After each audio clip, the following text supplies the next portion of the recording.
जो लोग अंतर्राष्ट्रीय खबरों को तवज्जो देते हैं, उनको सुनते हैं, समझते हैं, उनको सबको पता होगा और अब तो लगभग व्यक्ति को पता होगा कि पिछले 3 साल से जो युद्ध की स्थिति दुनिया में बनी हुई है और उसमें खासकर देखा जाए तो यूक्रेन का और रसिया का जो युद्ध है, आज ग्लोबलाइजेशन के समय में कहीं पर कोई अगर जैसे शरीर है ना, तो शरीर का कोई भी अंग अगर दुखता है तो बाकी शरीर को भी दिक्कत होती है, तकलीफ होती है। तो ग्लोबलाइजेशन के समय में अगर किसी भी क्षेत्र में, दुनिया के किसी भी क्षेत्र में अगर अस्थिरता अगर बनी होती है तो बाकी क्षेत्र भी पूरी तरह से स्थिर नहीं रह पाता है। व्यापारिक रूप से अस्थिरता बाकी रूप में बाकी देशों में आती है या फिर अन्य प्रकार से भी अस्थिरता आती है। अब रसिया यूक्रेन युद्ध की हम बात कर रहे हैं तो पिछले 3 साल से रसिया यूक्रेन युद्ध लगातार चल रहा है।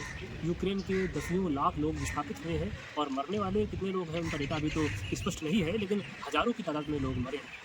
हज़ारों की तादाद में यूक्रेनी बच्चे रूस के पास हैं, रूस में है, उनकी पहचान रूसी कर दी गई है, उनको रूसी नागरिकता दे दी गई है तमाम प्रकार से, क्योंकि रूस के मुकाबले बहुत कमज़ोर दिखता है यूक्रेन। लेकिन यूक्रेन ने अभी तक सांस नहीं तोड़ी है, अभी तक पीठ नहीं लगाई है रूस को। आज स्थिति ये है कि अब ऐसे हालात दिख रहे हैं कि शायद युद्ध विराम हो सकता है और युद्ध पूरी तरीके से रुक सकता है। लेकिन युद्ध विराम तभी होगा जब युद्ध की जो जड़ है, युद्ध आखिर किस लिए हुआ था, उस जड़ को ख़त्म किया जाएगा। महत्वपूर्ण खबर जो आज की खबर है वह यह है कि अब ट्रंप और पुतिन की फ़ोन पर बातचीत होगी और वह होगी कल मंगलवार को। बातचीत का विषय होगा भूमि और विद्युत संयंत्र। अब इसके पीछे की हम घटनाओं को बताते हैं। अभी तक जब युद्ध शुरू हुआ था, पहली बात तो ये, जब युद्ध शुरू हुआ था 2022 में, तब सरकार हुआ करती थी अमेरिका के अंदर जो बाइडन की, और जो बाइडन ने जो पुरानी जो अमेरिका की नीति यूएसएसआर के प्रति थी उसी का निर्वहन किया और पूरी तरीके से मदद करी। लगभग 184-85 बिलियन डॉलर की सहायता यूक्रेन को मुहैया कराई, साथ में यूएस एड के माध्यम से और भी सहायताएँ दी, हाई रेंज मिसाइल्स दी, तमाम प्रकार के सैंक्शंस, लगभग 20,000 सैंक्शंस लगाए और लगवाए, यूरोपियन देशों के द्वारा लगवाए भी रूस के ऊपर। लेकिन रूस की अर्थव्यवस्था डिगी नहीं। जब अमेरिकी कंपनियां वापस चली आई रूस से तो उन्होंने उन कंपनियों का फेक अपने यहाँ बना लिया और उनकी अर्थव्यवस्था चलती गई, वो डिरेल नहीं हुई, क्योंकि लगातार भारत और चाइना रूस से तेल खरीद रहा था। तो एक प्रकार से बहुत सहयोगात्मक रवैया व्लादिमीर जेलेंस्की जो कि यूक्रेन के राष्ट्रपति हैं उनके प्रति और यूक्रेन के प्रति जो बाइडन सरकार का और तब अमेरिका का रहा। लेकिन आज के समय में हालात बदल गए। जब ट्रंप आते हैं तो ट्रंप सऊदी अरेबिया के अंदर, सऊदी अरेबिया से अच्छे संबंध रूस के भी हैं और यूक्रेन और अमेरिका के भी हैं, तो सऊदी अरेबिया के अंदर एक मीटिंग होती है जिसमें मार्को रूबियो इत्यादि होते हैं जो अमेरिका के विदेश मंत्री और रूस के विदेश मंत्री भी होते हैं। अब इनकी बातचीत होती है कि अब कयास लगाए जाते हैं कि शायद युद्ध रुक सकता है रूस यूक्रेन का, लेकिन उसका कोई खासा परिणाम नहीं निकलता है। लेकिन अमेरिका में जाते हैं व्लादिमीर जेलेंस्की जो यूक्रेन के राष्ट्रपति हैं, वो जब अमेरिका जाते हैं तो वहाँ जाने के बाद में जो तीखी बहस हुई, जो मीडिया के सामने बहस हुई, तो जग जाहिर है, सबको पता है कि किस प्रकार से हुई और किस प्रकार से उनको अपमानित भी किया गया। उसके बाद में जो सहायता मिल रही थी यूक्रेन को, चाहे यूएस एड के माध्यम से, चाहे वो सैन्य सहायता के माध्यम से, चाहे सैटेलाइट इमेजेस के माध्यम से, जिस प्रकार से अमेरिका सहायता दे रहा था यूक्रेन को, सारी सहायता रोक दी। अच्छा, वो जब व्लादिमीर जेलेंस्की अमेरिका गए थे तो मिनरल डील करने थे। असल में ट्रंप आते हैं तो ट्रंप कहते हैं कि जो एड के रूप में, जो सहायता के रूप में जो 185 बिलियन डॉलर, वो तो 350 बिलियन डॉलर का है कि जो अमेरिका ने दिया यूक्रेन को, अब उसकी भरपाई का समय है। तो उसकी भरपाई कैसे होगी? उसकी भरपाई ऐसे होगी कि जो रियर अर्थ मेटल्स हैं, वो दुनिया में 5% रियर अर्थ मेटल्स जो हैं वो यूक्रेन के पास है, तो उनका आधा हिस्सा वो यूक्रेन साझा कर ले अमेरिका से। तो शुरुआत में तो व्लादिमीर जेलेंस्की ने कहा कि देखो, हम किसी ऐसे दस्तावेज पर हस्ताक्षर नहीं करेंगे जिसका खामियाजा हमारी आने वाली 7-8 पीढ़ियों को उठाना पड़े। लेकिन बाद में वो राजी हो गए, अमेरिका जाते हैं, लेकिन जो तीखी बहस होने के बाद में मिनरल डील नहीं हो पाती है। लेकिन उसके बाद में जो यूक्रेन के राजदूत और अमेरिका के राजदूत, ये बैठक इनकी होती है सऊदी अरेबिया के अंदर। उस बैठक से निष्कर्ष यह निकलता है कि जो है अब मिनरल डील होगी। अब जो यूक्रेन है वो राजी हो गया है युद्ध विराम को लेकर। जिस प्रकार के लांछन डोनाल्ड ट्रंप ने लगाए थे यूक्रेन पर और व्लादिमीर जेलेंस्की पर कि आप थर्ड वर्ल्ड वार चाहते हैं, आप जो है पूरे दांव पर लगा रहे हैं यूक्रेनी लोगों को, तो अब जब दबाव बनाए गए कि एक प्रकार से जो मैंने बताया कि सैटेलाइट इमेजेस अब उनको नहीं मिल पा रही थी और हर प्रकार की सहायता रोक दी और धमकी भी दी गई कि स्टारलिंक के माध्यम से जो इंटरनेट प्रोवाइड किया जा रहा है यूक्रेनी सेना को, वह भी रोक दिया गया। अब जब दबाव बनता है तो मान जाते हैं मिनरल डील के लिए व्लादिमीर जेलेंस्की।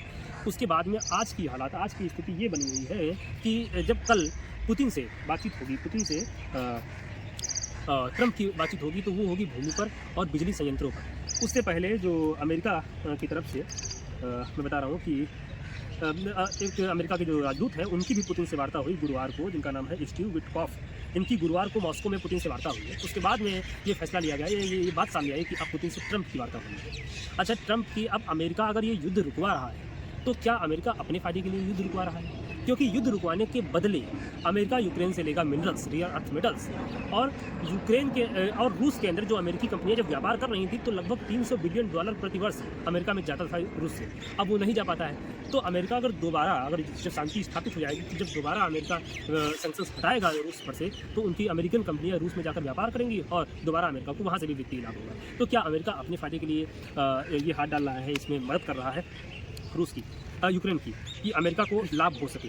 अब यहाँ पर मैं बता रहा हूँ कि आखिर जो दो वार्ता के विषय हैं, भूमि और विद्युत संयंत्र का मसला क्या है। पहले भूमि के मसले की बात करते हैं कि लुहांस्क दोनेत्स्क, असल में क्रीमिया नामक क्षेत्र जो है उसको पहले ही 2014 में ही रूस ने कब्जा कर लिया था। उसके बाद भी सीज फायर स्थापित हो गई थी। उसके बाद में उन्होंने 25 बार, जो व्लादिमीर जेलेंस्की ने कहा उनके अनुसार 25 बार सीज फायर का उल्लंघन रसिया ने किया। तो यही तो चाहते थे व्लादिमीर जेलेंस्की कि वो मिडल डील करने के लिए तैयार हैं, लेकिन अमेरिका उनको पूरी सुरक्षा गारंटी दे कि अब जो है सीज फायर का उल्लंघन नहीं होगा और आगे से रूस हमला नहीं करेगा। रूस ने हमला तो इसलिए किया था क्योंकि नाटो में शामिल होना चाहता था यूक्रेन की, उसकी सुरक्षा पक्की हो जाए, इसलिए वो नाटो में शामिल होना चाहता था। लेकिन अगर नाटो में शामिल हो जाता तो रूसी से जो नाटो की सेनाएं रूस के बॉर्डर तक आ जाती और ये उसको ना डरा था। अब बॉर्डर के जो क्षेत्र है, जो रूस के जो यूक्रेन के क्षेत्र है, जो रूस के सीमावर्ती क्षेत्र है, उसमें लुहांस्क, दोनेत्स्क और जपोरिजिया और खेरसान।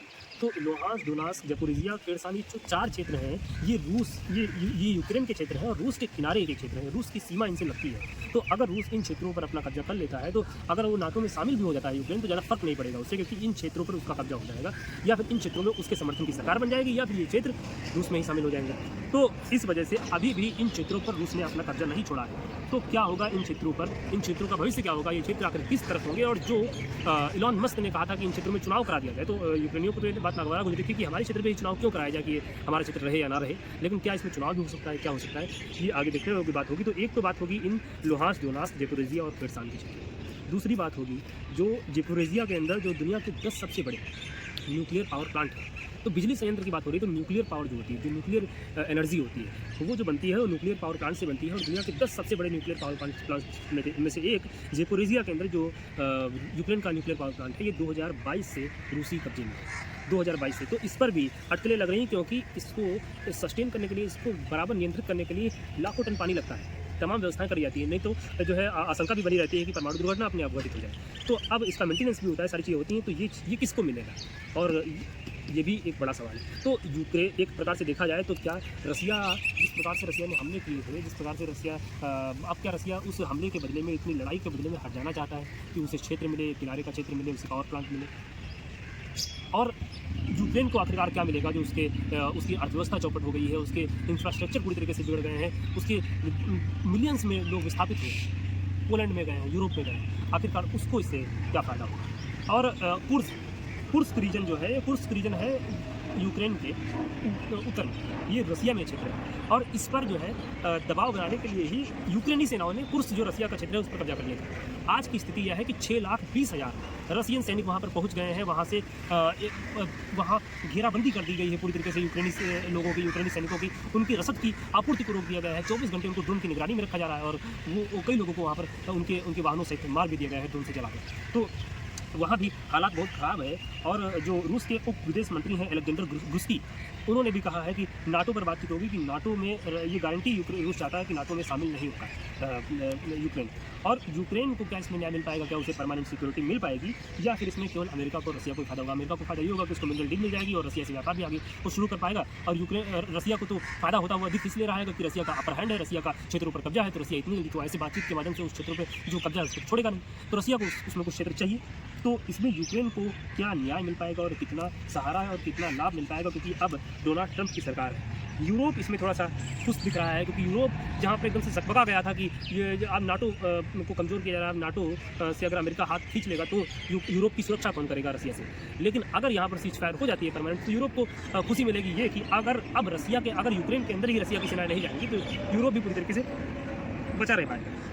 तो यहाँ पर मैंने आपको जो बताया कि जो कल मंगलवार को जो पुतिन और ट्रंप की जो टेलीफोन वार्ता होने वाली है भूमि और बिजली संयंत्रों को लेकर, इस पर मैंने जो आपसे बात करी। एक बात और है कि उत्तर के जो क्षेत्र है, जो जब कुर्स रीजन जो है उस पर रसिया ने पुनः कब्जा जमा लिया है, लेकिन उतने से रुका नहीं है।